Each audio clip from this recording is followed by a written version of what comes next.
sports, if you want to be the best, there are no off days. Welcome on into the No Off Days podcast, the Nod Pod. He is Chris Cato. I'm Scott Smith. We have BK in the booth, and we will get to him momentarily. You know, some weeks, Chris, I feel like we have a lot of fluff on the show. You know, it's like really? Taylor Swift or, you know, talking about Jimmy Butler's crazy new hairstyle. But this week, I feel like we're giving you meat and potatoes. This is a meat and taters podcast. I feel like our show's never fluffy. Okay, sometimes it's a little fluffy. I love meat and taters. Yeah. I mean, it's hearty because it's October. Yeah. So this is the time of year that you want a little bit more of that comfort sports podcast. This would be the loaded potato soup, right? Yeah. It's got everything you need in it. Yeah. I recently made some mashed potatoes, and it's been a while. I haven't had mashed potatoes in a while. It's very underrated. How long did it take you to open the box? No, baby. Made it from scratch. Come on now. Let's bring in BK. BK, you big meat and potatoes guy? Yeah. Yeah, Who's come not? on. Come on, man. Yeah. All right. Yeah. It's good stuff, man. Yours are homemade? Do you leave any of the peel in when you No, make yours? no No? peel. Okay. No peel. Yeah. Come sometimes. on now. I'm a red-blooded American. No peel. Okay. There we go. I've heard that's good for your skin, though. You All need some right, peel so in next we've time. built it up now. Who is on and what is on the show today, BK? Today we have Byrum Brown, quarterback Yes. There you USF. go. See? Meat and potatoes right Meat there. and potatoes. He's balling Getting out. it done. This guy's only thrown for 700 yards in his past 2 games. No interceptions. This guy's on fire. Yeah. He just turned 19. Did he? Just so you know, just turned 19. So like, just- the star is the future's so bright for this guy. I just think the star's rising. That's the phrase. Those Bulls, man, they showed out against Navy. Yeah. Big Yeah. things. Okay, and then at the end of the show, We're going to do a gonna ballad breakdown. Oh, that's one of our favorites. We It haven't is done one that of in a our while. favorites. Yeah. So should we do a mystery song, or should I tell you what the song is or who the artist is? I don't know, but I just remember meat and potatoes. Okay, this is a meat and taters Oh, this is podcast. all meat potatoes. Did he right say? here. Did you say Meat and Taylor podcast? Is that what you said? No. Meatloaf and potatoes. Okay. All right. Paradise by the Dashboard Light it is. That actually would be a challenging one to break down. All right. It's a great song. Very good. And I'm impressed by your meatloaf knowledge. All right. I'm hungry now. Very good, BK. We'll catch up with you in just a little bit. If Thanks, you are guys. listening and you want to watch, go to fox13news.com/nodpod. If you're watching and you want to listen or subscribe, take out your phone, zap that QR code on the screen in the bottom right-hand corner, and there you can find all of our shows. And, you know, if you're chapped by the troubles of life, the Nod Pod is medically designed to soothe, heal, and revitalize, but may leave greasy residue. Please subscribe at fox13news.com/nodpod. So you got your shirt on. I mean, it's October baseball. We are here, and one of the more exciting times on the sports calendar. So I figure, because we tape this and it's kind of hard to, you know, we don't know who's eliminated, who's still in it. I think we look ahead, Chris. You're talking about the Major League postseason, the wild card. Sorry, did I skip right over that? Maybe. My brain is scattering around like a pinball machine right now. I'm thinking we give our, not World Series predictions. We could come around to that down the road. Sure. But I think we give our NLCS and our ALCS predictions on today's podcast. I think we should. We got 4 teams, so I think we just let's get it out there. Let's throw it out there. We will hope that if any of our 4 are in this wild card, that they survive and make it through. One could be eliminated as we speak. So yes, I think that we can do this. I like it. All right. Let's roll. Do you want me to kick it off? Do it, baby. Okay, I'm going to start in the NLCS. And the first team I have representing the National League will be the LA Dodgers. I think that they're maybe one of the best teams post-All-Star break in baseball. They got great balance. I love their lineup. I mean, how can you not? Freddie Freeman, Mookie Betts, J.D. Martinez. They got some mashers, so plenty of bats. Clayton Kershaw, I think he's still dominant. Lance Lynn, he's on bereavement now. Not sure when he's back, but I assume he's coming back. And he's actually been a quality pickup when they picked him up at the trade deadline. He's gotten 7-2 since signing with the Dodgers. Looks like a different guy than he was with the White Sox. Yeah. They just have postseason swagger. Yeah. I think the Dodgers are going to get there. Here's a little bit of a surprise. Okay, throw me a curveball. Playing the Dodgers in the NLCS, I got the Philadelphia Phillies. Oh. Yeah, I think they're going to beat Atlanta, actually, like last year. So, you know, Atlanta, their pitching has not been good. And that is a concern. When I get to the postseason, I want to see, you know, if your pitching has been hit and shaky. miss. Yeah, not good. So it's actually been the worst in the month of September among all the playoff teams, that being the Braves. So I like a lot of the guys on that Phillies lineup. I got Bryce Harper and Trey Turner and Kyle Schwarber, big masher. So and their pitching has been decent enough. I think Zach Wheeler, he hasn't lost in over a month now, so he's a good one, and Nola as well. So I got the Phillies sneaking back in there again. Well, it's a good pick because they're kind of following the same trajectory they were on last year, right? Yeah. Remember, they weren't very good around the All-Star break. Then they catch fire in September, and they ride that into the postseason, and then they, make it to the World Series last year. I'm going to go against you, though, on that one. I think the Braves, I think it will come down to the Braves and the Phillies. Phillies have to get past the Marlins in the wild card round.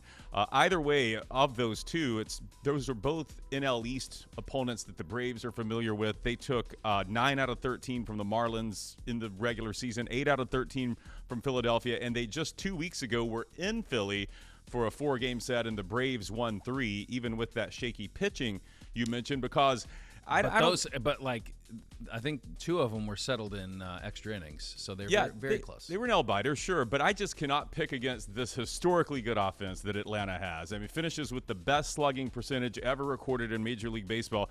You got 4 guys on this roster that have over 100 RBIs. Mm-hmm. I think Ronald Acuna Jr., for my money, is the best player in the game. He's still stealing bases out there somewhere. Their run differential was by far the best in the majors this season, and there's no way I'm picking against the Braves. Could be wrong, but so we'll go Braves, and then I'm with you on the Dodgers. I just think it sets up really well for them. They've had the best home record, or tied with Tampa Bay for best home record in the majors this season. Kershaw has bounced back nicely from that shoulder injury that he had. I think they'll end up playing the Brewers in the divisional round, if I have to guess. Brewers are a sneaky team, too. They are, but the Dodgers went 5-1 against them this season, so I think we got Dodgers and Braves in the NLCS. Okay, all right, let's switch over to the American League. I got the Houston Astros. I think that they have played this thing perfectly. They come in, they're division winners. They have been flying under the radar the entire time. They still have the bats. You got the Kyle Tuckers, the Alex Bregman. I mean, they have top RBI guys. So Bregman, Jose Abreu, Kyle Tucker's got over 100, 110, 112 ribbies this year. They got the postseason swag. Their pitching has been okay. Framber Valdez, decent. But Justin Verlander, another one of those guys, came back to the team. He's been pretty good since coming back. I think he's still got it. And so I would not be surprised to see this Houston Astros team getting back into the championship series. On the other side, really torn about this one. I went back and forth. I erased my answer, and I put it back in, and I erased it, and I put it back in. I'm going with the Baltimore Orioles. And here's where I struggled. Obviously, I wanted to select the Rays. They have the playoff experience. I think they have the better pitching staff, despite Baltimore being maybe the better team the second half of the season. Yeah. But Baltimore just has, throughout this year, has shown me a little bit more consistency, and that's where I struggle with the Rays.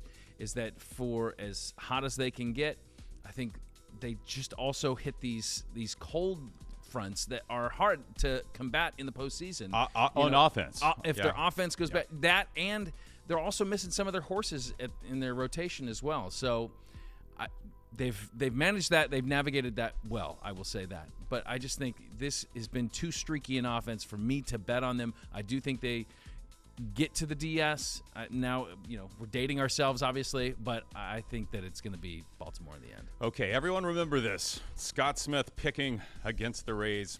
Well, I get where you're going with it, but you said they're missing some horses. They still have the little horse in the lineup, the right? Mini horse, yes. Is that what they call him? Oh, yeah, is Tyler. Glass now? I love Tyler. All right, this is good. We have 2 different teams here in the ALCS. Good. I've got the Twins.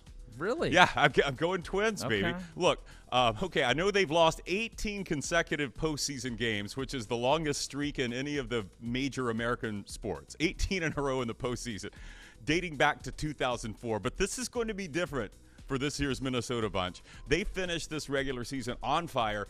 Best record in the majors in September, second best since the All-Star break. They are deep on both sides of the ball on position group and in pitching staff. They have 12 players, Scott, with 40 or more RBIs on their squad, and that's the tied for the most in the last 60 years.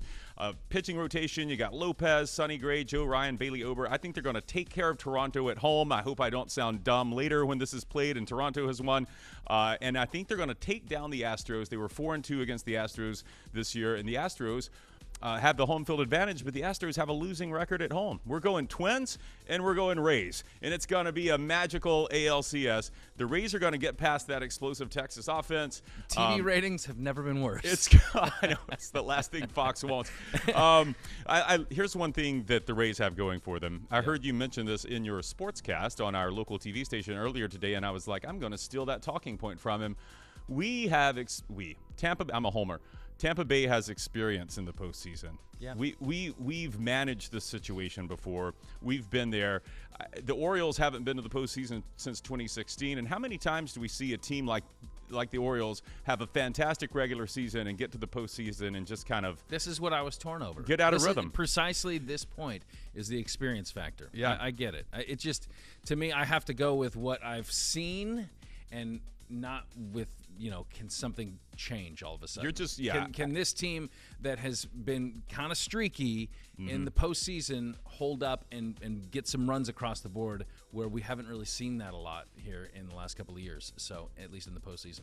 So I hope so, man. I mean, I want to see the Rays punch their ticket to the CS, but that Oriole team just seems like maybe a special squad. But you got them going, so I'm glad that you There we go. One of us had to. All right, let's go into the NFL now, and I cue the Denny Green. They are who we thought they were. Okay, so we're going to do a little back and forth on a couple of teams, players, whatever, that they are who we thought they were at the beginning of the season, and then we'll do some they are not who we thought they were. Yeah, because we're at the quarter point now of the season, right? So we're getting a bit of a tell. Pretty good sample size, right? We could still be wrong because it's way too early. We've never been wrong. Let's do it. You want to start it off?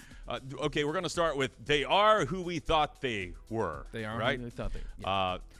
It's the Cowboys defense. You and I sat here many weeks ago and gave our predictions, and I mean, I think this is national consensus anyway. This is a wonderful defense. Now, they had the stinker, which was mostly an offensive stinker, against those Cardinals have turned out to be kind of a feisty team, haven't they? A couple weeks ago, but they get that out of their system. They crush the hopes and dreams, Bill Belichick's worst loss ever, which is saying a lot, against the Patriots. They lose Trayvon Diggs, but then this Deron Bland steps in last couple games and has been outstanding. 2 interceptions, 2 pick sixes, so it's just kind of more of the same. Micah Parsons continues to get better somehow. Leighton Vander Esch, all these other stars. So they are who we thought they were, the Cowboys defense. Okay, I'll keep that theme going because I'm not gonna say they are who we thought they were, but they are who I thought they were, and I'm gonna go with the Bucs defense. Okay, I don't think they were getting a ton of national acclaim coming into the season, but I did, if you go back a couple episodes, I did predict that this Bucs defense was going to be really good this year, and I think that they have certainly held up their end of the bargain. They're tied for second in turnovers. Their red zone defense has been fantastic, keeping guys out of the end zone and just field goals at this point. Antoine Winfield Jr. I went into the season saying I think he's the best guy on that defense, and boy, I mean, this last week he certainly helped prove me right. Devin White, Levante David, that linebacker tandem is playing, I mean, just perfectly in sync together. And then, I think once they get back to full strength, you get a healthy Carlton Davis, Jamel Dean back there. I know Logan Neal or Ryan Neal rather, is down with a concussion right now. But I think that when this defense is at full strength, I love what Todd Bowles draws up. I think that some of these blitz packages and schemes are fantastic, and they're thriving right now. They were rolling. Yeah, they are really playing at the highest level that they can. And so let's hope they keep it going. I'm going to go with they are who they – wait, what are we on here? We thought they were. They are who we thought they were. And this was who I thought this player was. Others have disagreed, but Derek Carr is not very good. He is exactly who I thought he was. I thought you were going in the affirmative there for a minute. No, Derek Carr. No, I didn't think he was. I thought it was not a fix when I was like, wow, Derek Carr's agent. He's got a bad shoulder, man. But before that, I did not think he's a solution to what the Saints need on offense when they brought him in. He his whole career he's had great moments, he's had very low moments. He hasn't made the Saints offense any better. I do think the shoulder was obviously an issue. He was Charlie check down, threw it to Kamara like 13 times. But, even before that, it seems like he's not. If you can only get the ball to Chris Olave 3 times, there's something wrong. Yeah, that's not working. So not a great upgrade there for the Saints. I'm gonna hold out on that. I'm gonna go the other way. I'm gonna say the more encouraging they are who we thought they were, and I'm gonna go with San Francisco's Brock Purdy. And this guy, he responds after last year. Is he this flash in the pan? Who's this guy that everybody overlooked in the draft? He comes in and takes his team to the playoffs, and now he comes back and he's like, no, I'm legit, I'm real. And his stats are, he's third in completion percentage. He has the number 1 rating out of all quarterbacks in the NFL. He has not thrown a pick yet, and it's not like it's not a super conservative offense. I mean, he's throwing the ball around, but I think he's just showing out, man. He's 8th in yards in the NFL right now, so that team is very good. And now that you have some solidity in that quarterback room around, is that the word, solidity? Is that a word? Solidified. Yeah, like your now mashed that potatoes. That position has been, it's not Trey Lance. He doesn't have to look over his shoulder who the other guy is. It's Brock Purdy's team.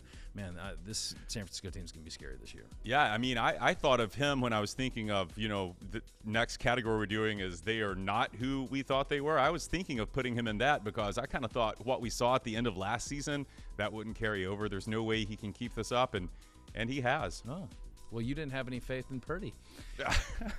Because I'm not a Purdy person. Yeah. Let's do some they are not who we thought they were. Okay. How about that? Yes. Let me give you one. The Houston Texans. Not who we thought they were. I don't think, small sample size, but they're 2-2 now, and they look extremely capable on offense. C.J. Stroud, I know, Bryce Young is going to turn out to be good, very good, I think, but C.J. Stroud is playing better right now than a lot of his counterparts. I don't think he's thrown an interception this season. He's getting better every game. Is that right? Yeah, I think so. He's got some young receivers, Nico Collins, Tank Dell showing out, and their defense, man, as we know, DeMeco Ryans comes in. You knew it was going to be an upgrade, but wow. Will Anderson Jr., Henry Toto, flying around, making plays all over the field. And their next 3 games are against NFC South teams, not the Bucs, everybody else. They got the Falcons, Saints, and Panthers. They could be 5-2. They could be sitting pretty. Yeah, interesting. Okay. What do you have for they are not who we thought they were? Deshaun Watson is not who we thought he was. He's not worth $230 million. He is not elite.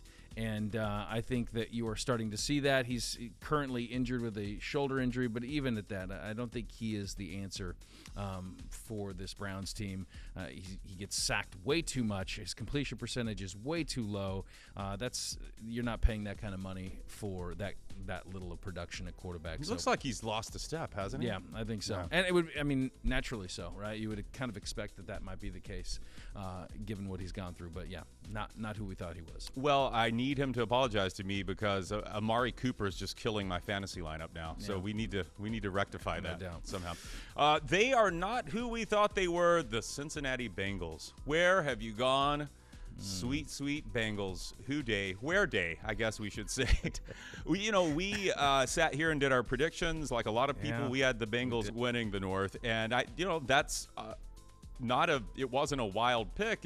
They should have come back and had a great season. But they haven't played the toughest teams yet. And they're, 1-3 now? And they can't protect Joe Burrow. And I know you said last week you don't need a calf to throw a football. I don't know, but it's still bothering him in some way. Well, and you got to get the ball to Jamar Chase. You think it's spreading? They're not doing that. I don't know, man, but it is not good for the Bengals right now. Well, Jamar Chase says he's always open. Well, every receiver says that, right? So I'm not giving up. I'm not giving up on the Bengals. Okay. All right. I'm going with a team as well. They are not who we thought they were, and that would be the New York Giants. Saquon Barkley inactive. They're third worst in yards and points offensively. They're third worst in defensive scoring. I thought that this would be, when we made our predictions, that's a tough division. I had them finishing third. They may still finish third, but I thought that they might be third and have a chance at a wild card. I thought that this team would continue to take steps, and I'm not seeing that early on this season. Small sample size, and so I'm going to say the New York Giants are not who we thought they were. Danny Dimes gets that big contract. Yeah. Burrow gets that big contract. All right, quickly in college football, the game you are looking forward to this weekend. Well, I think even if these two teams weren't set up like they are right now, positioned where they are, this is always a huge game because we've hit October. The Texas State Fair is going on. Big Tex is out there waving his hand and hoping he doesn't catch fire like he did a few years ago. The Ferris wheel's going. The smells of fried things are in the air. And, of course, you have the Red River rivalry is or as required. We can call it the Red River rivalry. Of course. Yes. We will say that several times. I just still call it the Red River Shootout. Yeah. And Texas and Oklahoma. Wow. The history there, but also the fact that these two teams are both playing in their final season in the Big 12, being the ones who kind of started some of this, conference realignment, scrambling, going to the SEC next year. And now they meet, and they're both undefeated. Texas, if we're going by the Cato rankings and not the AP, where, the Cato six-pack, we'll call it, looks at your resume. That would be the only six-pack, right? It's the only one I'm close to, baby. Looking at their resume, I think they should be number one right now in college football. And they are stacked on both sides of the ball. My goodness. And then Oklahoma's completely turned things around on defense, which was their big problem last year. Brent Venables has him rolling. Dylan Gabriel is just like a surgeon back there with the passes he's making. I think he's completing like 80-something% of his passes. So this is going to be good. It's going to be a great game. Well, I hope the rivalry component really kind of shines, because that's when you get kind of really a competitive game. Because I think Texas is just a way better team than Oklahoma. But maybe I'll be proven wrong. What's the spread? I don't know. You're thing. Usually on that. While you're digging, I'll give mine. And I'm surprised you didn't take this one. It's 6.5 Texas. Okay. Yeah, I think Texas covers. Yeah. But I hope I hope they don't. We're better for it, right, if they don't. Okay, I got Bama at Texas A&M, and this is a battle of 4-1s, SEC West, largely kind of inside track here on that. I think this either is a kill shot to Bama's playoff hopes, or this could potentially be a kill shot to old Jimbo Fisher's career there in College Station. Whoa, I don't. That's going a little far. I mean, think so? Losing to Alabama is not going to. And depends on how the loss looks. But it would be not like they're going to fire him on Monday. Yeah. But I think that this would be just another season where their playoff hopes are obviously dashed.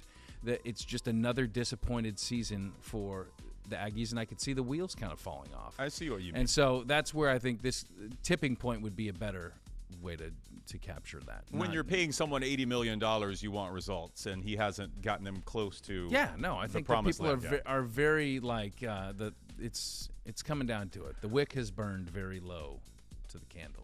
Well, here's the thing. He may not have to face that music, because this Texas A&M squad, since getting kind of slapped around by Miami in week 2, they've really come together. DJ Durkin's got that defense. Their defensive line is really disruptive. I'm worried because I've seen Alabama's offensive line be terrible for much of the season, although it seems like they've kind of pulled things together the last couple of games against the two Mississippi schools. It could be a long day, though. I'm not going to pick this one. Alabama's a 2.5-point favorite, but College Station's a hard place to play. It is. I think it is going to be a great game. I would hate to. It would be gut-wrenching for an Alabama fan to be eliminated from playoff contention this early in the season. It could happen, though, but I think it is going to be a great game. You're already breaking a sweat. It's just the big game. We don't have to make picks. This is the big game this weekend. Okay. And we got another big game in the American Conference as well. And I'm happy to get to our guest here. Looking forward to this chat. Let's talk to him. Well, Chris, our guest today is one of the exciting young quarterbacks in college football. We welcome to the nodpod USF's Byrum Brown. Byrum, thanks for joining us. There he is. I mean, my goodness. Can we talk about a quarterback and what he has done? You've just jumped on the scene in college football, and now you're on a podcast you've probably never heard of. So, I mean, just could it get any better, right? What's it like to be Byrum Brown right now? Yes, sir. Thank you guys for having me. Byrum Brown is the exact same person he was before, just a guy that wants to work and do what's best for the team and ultimately win. What a start to your career as USF starting quarterback. I was reading you've had 6 career starts now. You're already responsible for 18 touchdowns. I mean, just an incredible start by you here. And you've last couple of games, Byrum, you guys have really been clicking on offense. I was looking. You've completed 76% of your passes in the last 2 games and thrown for almost 800 yards, 5 TDs, no picks. What's clicking with this South Florida offense right now? I think it's just the weeks of practice we've been having as a collective group, and offensively and defensively, we're just coming together on Saturdays and playing it one play at a time, and ultimately playing with confidence, which is very key. Now, I'm not sure what a 19-year-old asked for his birthday, but a win on the road against the Naval Academy has probably got to be one of them. You turn 19, by the way, it's crazy, on Friday, and the next day you come out and you ball out with 3 touchdowns against the midshipmen. What was that like? I mean, did you get a chance to celebrate your birthday off the field, or was it just an on-the-field celebration? All I really wanted was an on-the-field celebration. I just wanted to win. But it was good. I had some family come up. And saw them after the game, which was a positive. So just seeing them and ultimately getting the win with my brothers and the staff that we have was put it over the top. I think a lot of folks are looking from the outside and saying, okay, this is a program that has been struggling for years now, and suddenly now they're going on the road, they're getting wins. They're winning games in conference. They're starting to get recognized. The offense is flashy, and, of course, they've got a flashy quarterback, too, getting the job done. So behind the scenes, though, what has been taking place to kind of lead up to this, to where now we're seeing the W's pop up? We've been putting in a lot of work.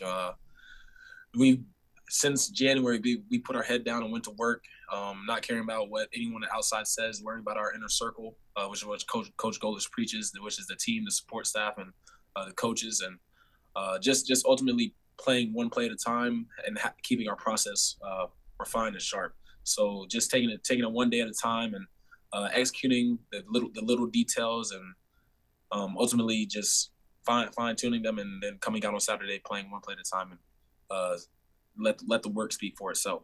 Well, you guys are doing a great job. You're sitting here at 3-2 on the season right now. One of your 2 losses was to a program that maybe people have heard of. They came into Tampa a few weeks ago, the Alabama Crimson Tide. I got to say, full disclosure, I'm an Alabama fan. Don't judge me, but I was there in person to watch. And it was I know you guys don't believe in things like moral victories, Byrum. You guys wanted to win, and you took them to the 4th quarter. What was it like there to be able to go toe-to-toe with a program with that kind of reputation on your home turf and really make the Bulls Nation really proud of what's going on here in Tampa? Yeah, you're right. We don't take any moral victories. We wanted to win, and we felt very well we could have won. But just going out there and playing against them, I mean, they're a traditionally great team, and they're a great team this year, and just seeing that we can compete with them and that we could have won, and seeing all the mistakes that we made and all the corrections the next day was encouraging to see. However, even though we wanted to win, we know that this step is vital, and we took it as such and implemented it into the next week and played hard and just continue to do what we do. You certainly kept it rolling from there. I'm curious, when Alex Goalies came in and implemented his new offense, and a lot of folks said, hey, if we could just get something that looks like what you ran at Tennessee last year, the Bulls would be in good shape. But you came in, you had to battle for that starting quarterback job. I'm curious what he did, how he kind of shaped you as a quarterback, and just the limited time that you've been able to work with your head coach. What are the things that he's kind of added to your repertoire, even as a redshirt freshman? He has had me speed up my thinking process, speed up my eyes, and ultimately just get the ball out of my hands and let the playmakers make plays, which is something that I like to do, and because it's not really me, it's all the guys around me. It's the O-line protecting, running backs running the ball, wide receivers catching, and tight ends catching and protecting as well. So just getting it out to the playmakers and just have me be that person that gets it to them. So just having my eyes right, seeing defenses quick, because we do go at a fast tempo and fast pace. So just having my eyes right, seeing what I need to see, and don't see a little, don't see a lot, see a little. Well, when you guys tempo that offense, I mean, you guys should start moving that thing.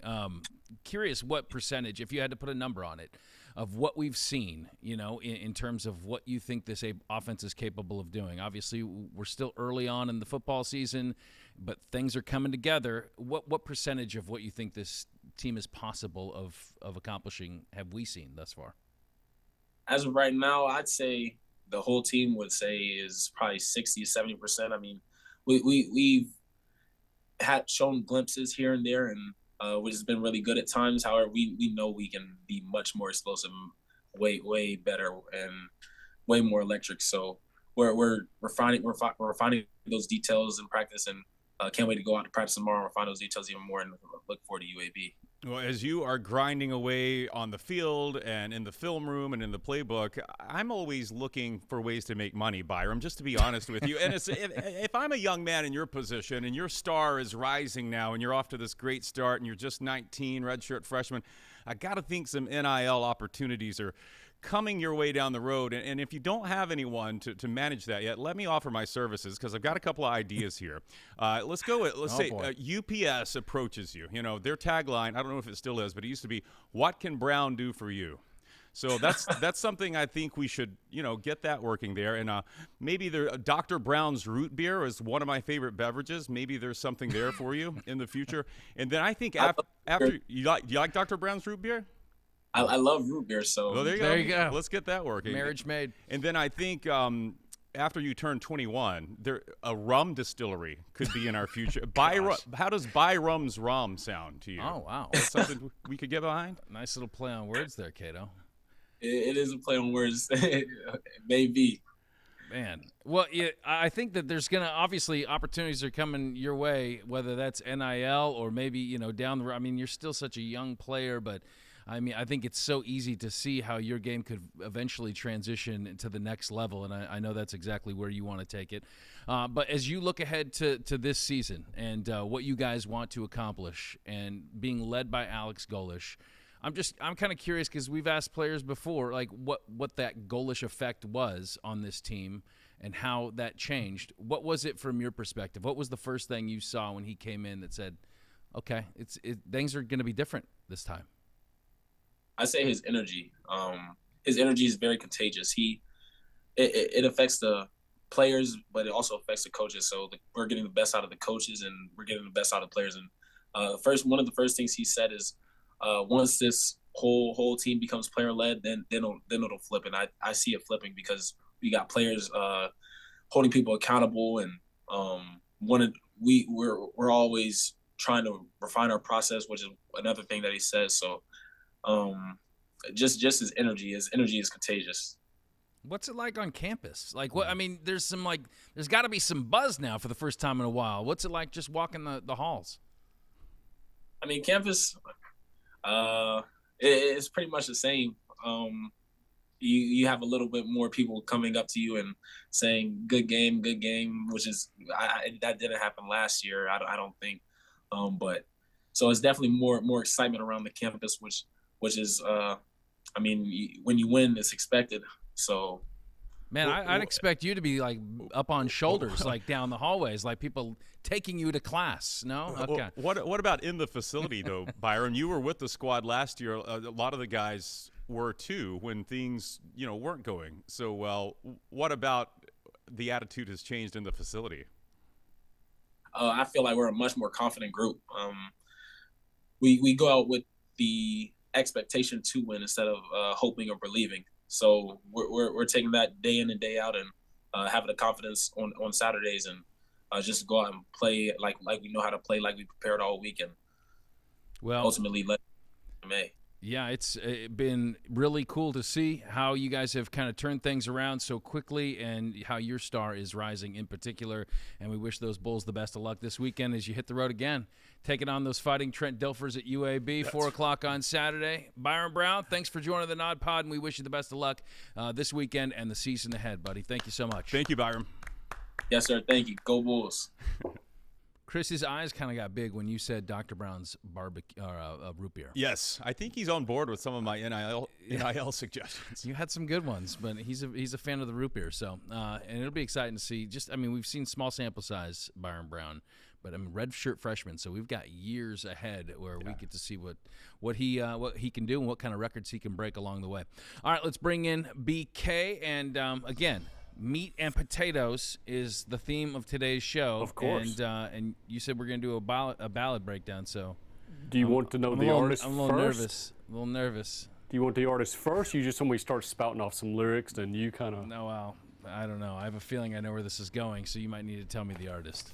The artist, since it's meat and potatoes, and she's seen every Sunday for the past 2 weeks, is Taylor Swift. Oh boy. I knew it. Did you? This is we had the show going. It was on the rails all show, and then.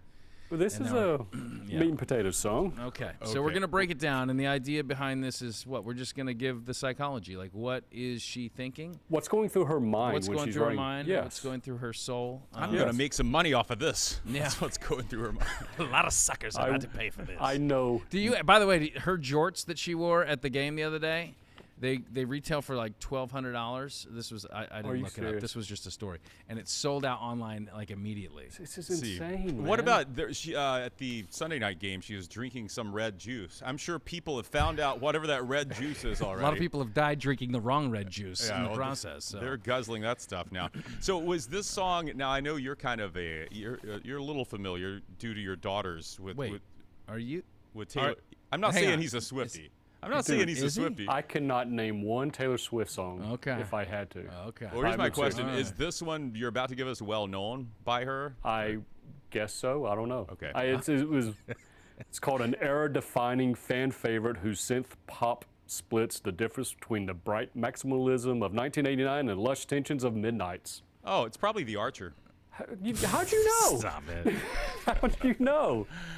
I've done some homework. Yeah. You know, man. Okay, awesome. All right. So you have the lyrics? Yeah, I got some lyrics here. Right, I'll read the verse. You tell me what the verse means. All right, okay? Because we have no idea what the song means. Combat. I'm ready for combat. Let me grab my glasses. I don't want to say part that. Of it? She's a glasses wearer? Yes, she is. I don't want to say that. But what if I do? Because cruelty wins in the movies. I got 100 thrown out speeches I almost said to you. Okay. Okay, that was stuttering. Combat, ready for combat. I don't want to say that. That's the first words out of the gate. So she's obviously upset. Something happened. She's fighting. I say I don't want that, but what if I do? So she said she doesn't want to fight, but maybe she does want to fight. Yeah. Like, gloves are off. Likes the drama. Yeah. That's what that means. She does like the drama. Yeah. Because she says cruelty wins in the movies. But I would actually take issue with that. I'm not sure. Usually movies end and they're always like kind of a happy ending. But anyway, so that's her take on movies. Cruelty wins, and she's got 100 thrown out speeches. I almost said to you. So do you think these are like, please take me back speeches, or like are these positive speeches? No, I think you tie those two things together. If she's thinking cruelty always wins in the movies. But these are thrown out speeches. This is what I'm getting to. If cruelty always wins, so in drama, in the silver screen, it's always this big, here's how you broke my heart, and here's what you did to me, and it's always said perfectly in the movies. And so she's written 100 of these kind of, this is how you made me feel, but she's just throwing them out because she'd rather fight him. She doesn't want to go there. Okay, she doesn't want to fight. But what she said, what if I do though? I think she's struggling with it. All right, let's move on to the next. Man, you guys are good. All right, go ahead. Easy they come, easy they go. I jump from the train, I ride off alone. I never grew up. It's getting so old. Help me hold on to you. Okay, this seems a little schizophrenic. I gotta be honest. All right, easy they come, easy they go. All right, so this is like no sweat, right? She's moving on. Yeah. Not a big deal. She jumps from a train? What? Is this a suicide mission? What is happening right now? Who's jumping off of a train? What kind of train is this? And then she thinks that she's going to jump off this train and then ride off alone. Like, no, you're going to suffer catastrophic knee damage. That's what's going to happen, if not worse, lady. It's happened to many hobos. Okay. I think it's the love train. I think this is gotcha. It's easy come. It's easy to get a ticket for the love train. You know, Okay. the conductor's always there welcoming you on board. Gotcha. But it's also easy to jump off or fall off. She rides off alone, so I'm thinking she is seeing into the future of after the Sunday night game, she and Travis Kelce didn't leave together. Did you notice that? Oh, that's true. She rode off alone. Now, did she take the love train out of there? This was the flooded subway from the flooding they had in New York. Yeah, that was bad. All right, so she says she admits that she never grew up. Okay, so she's struggling a little bit in her immaturity, which I think we could tell from some of the celebrations up in the suites. Right? Yeah. It's a little immature. I mean, yeah, we can be honest about that. Yeah. So it's getting so old. So a little play on time right there, you know, like she's not growing up, and that's getting old. The fact that she's still so immature. Am I reading that right? Sure. But she needs help because she still wants to hold on to you. To this person. To Travis. Yeah. Mm-hmm. So, I mean, she's obviously conflicted, right? She hates the fact that she loves him so much. I think she hates the fact that she keeps being in this situation where she knows she needs to say goodbye to someone, and she's like, but this is someone I should probably hold on to. Yeah, but she this is getting she old. also wants to fight him. Yeah, it's very. She's remember combat first word, like out of the gate. She's ready, gloves off. Yeah, so but maybe she just hates him. Maybe that's it. Maybe she's tired of the fighting. Maybe that's it. It's the struggle. Like if I fight, we're gonna break up. So maybe I just shouldn't fight. So she doesn't want to fight. I don't know. All right, hit me with. I think all I can do is one more. Let's go, Brian. What do we got? Is this the chorus? Can you get us to the chorus? I think so. Okay. This is the title of the song. I've been the archer. I've been the prey. Who could ever leave me, darling? But who could stay? Man, well, there you go. If that doesn't sum it up, then I don't know what does. So obviously, she's been the archer. So she's planted that arrow right into somebody's heart. She's been the hunter. She's almost bragging about it, right? Mm-hmm. She's almost. I think she feels justified because she's also been the prey. Yeah. Right. So she feels it's okay to break somebody's heart, to boot them off the love train, because I've been booted off the love train and I've rode off alone. So, you know, and then she's like I think it's a little bit much when she's like, who could ever leave me, darling? Right? Like, you're going to leave me? I'm Taylor Swift. Right? Travis, you think you're going to leave me? Who could ever leave me? I just sold $1,200 jorts in a span of 4 seconds when I was seen on TV. Who's jumping off of this love train? Yeah. Your jersey sales just went up 400% in like 5 minutes. You're leaving me? I don't think so.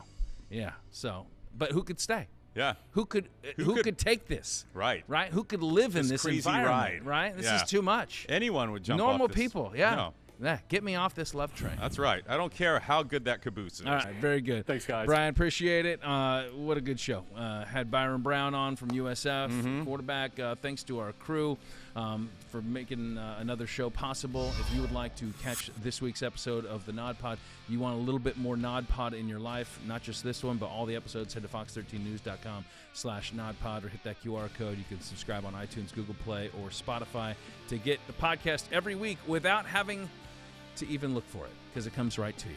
Whether you want it or not. You'll probably want it. Yeah. Right? It's meat and potatoes. I think so. Yeah. But maybe a side of carrots every once in a while. All right, until the next time we are on, there are no off days.